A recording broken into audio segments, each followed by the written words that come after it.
unfortunately. But he did call me and asked me if I would read his poems. Well, I'm like, yeah, maybe. No. So, I don't know Greek, so I'm not going to read them again. Anyway, these are the 3 poems that he wanted to do, and so I'm going to do them for him, if I can get them in order. Okay, so how did we get to? So if anybody knows anything about this gentleman, he's quite a talented man. Yes. And The Oracle of Walnut Street. yes, his nickname is the Oracle. Oh, it is? Cool. That's what I call him, that's what everybody calls him. All right, so this first poem. He's also from Sparta. He's from Sparta, yes. Yeah. Yeah. Okay, but now he's from Lynn. How does that work? Okay, so anyway, and so this is Haralambos Hios. We were going to project his words up there, but because he does have a little difficulty speaking due to having had polio when he was a child. But since I'll be reading, I don't need to do that. So here we go. This first piece. What day? Do you want to protect it or not? No, I don't have it. No, it's okay. This is called The Anti-Poet by Haralambos Hios. A magician of sorts, carrying a bag of tricks around to find a reason for me to be, a purpose to the madness and the magic I practice. My desire is not the one that deceives the eye, but the one that activates the mind. Like a Bedouin, I travel the deserts of men's minds, hearts, and souls, trying to find an oasis that contains no water to satisfy my thirst. For I should tell you, a savage truth, all of us are lost, chasing dreams and pleasures to fill the emptiness of our souls. As I travel, I see tragedy unfold. Running back to my camels, it is refuge that I seek. Trying to find Pandora's box, and to my surprise, I realize Zeus is in possession of the box, and my box is labeled, "Where is love? Where is compassion that everyone has lost?" I have warned you, I am a different kind of poet. I am a magician, poet, anti-poet. My bag of tricks is not to deceive the eye. That is the trick of a regular magician. For the magic all of us anti-poets practice is to alert the mind. You can... Thank you. All right. And the next one he wrote is called The Passing. His mother passed away, almost made it to 100 years old. She just passed away this past February. What is that which we call death? Is it a door that opens to another dimension? Jim Morrison and the Doors sang it as an ode, passing on through to the other side. Passing from where we are and going to the unknown, to a place of no return. Death, are you a butcher or a liberator of our toils? Should we seek you? I think not. Or should we have the wisdom to fear you when you come? Only when you come, we realize that we were once alive. It is only you, when you approach us with silence or violence. We look at ourselves and evaluate our worth, be it rich or poor. To you, it does not matter. For we have no say in such matters. Only people's memories of us calculate our worth, with love for us or disgust for us.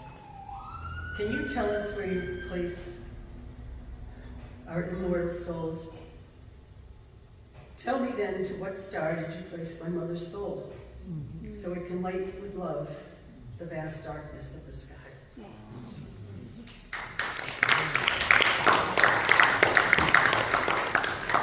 And the final poem that he wrote here, that I'd like to read for him, is he asked that this be read last, and it won't be Haralambos wherever you are, because I got another one. This is called How Did We Get to Here? He is the messenger. Haralambos is the messenger.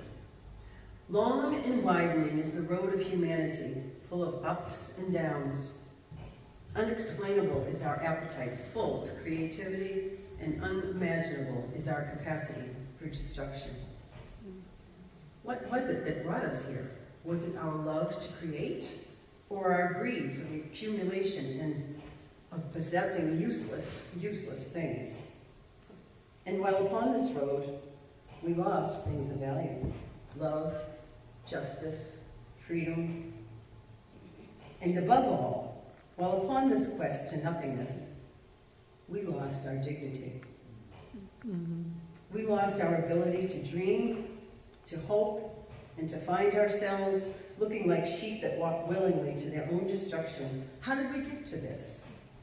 Who robbed us of our senses and made us believe that we cannot do anything but accept our fate, and that there's nothing that can be done to change that?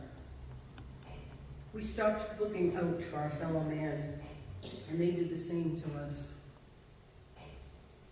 Does no one ask why a child is crying? Everyone assumes it's from pain. But ask not if the root of the pain is from hunger, because we are too busy to show that child love. We just load them up with toys and deny them love. What if she needs love, affection, time to play and to laugh with us? Our ignorance has become a commodity in surplus. Religion cannot teach us to love. It has made love a ritual and has forgotten all about God. It is because love does not bring in the sheep. It's only the herders that do. There is an explanation to how we got here. Is it because we forget? What causes a child to cry? Is it because it's hungry, or is it because it's alone? There are millions of reasons to answer how we got here.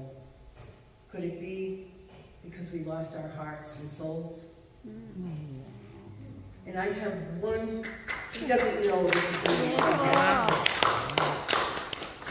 Haralambos, I have to say, this will give you a bit of his character.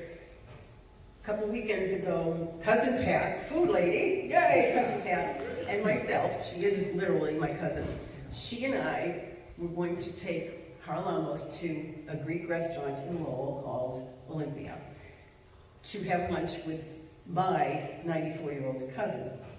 And it ended up that he could not go. Oh. So he's lost out on two big things this last couple of weeks. And he was very excited to come with us, but he couldn't make it. So while we were eating lunch, the phone started to ding because we had sent him a picture. We took a picture of the three of us, 94-year-old Ruth, Pat, and myself. And we sent it to him to say, look, we're at Olympia, yay. And when, probably shortly after that, we were finishing dessert, the phone started to ding, and he wrote this poem. He said that we all looked very happy, and he wanted to send this. So this kind of gives you a rough idea.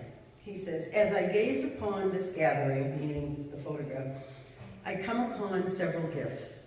For one, I see happiness overflowing like Niagara Falls, but not with rage, with an unexplained calm. Then comes laughter and giggling, as if time that has passed has touched all the rest of you, but not your souls.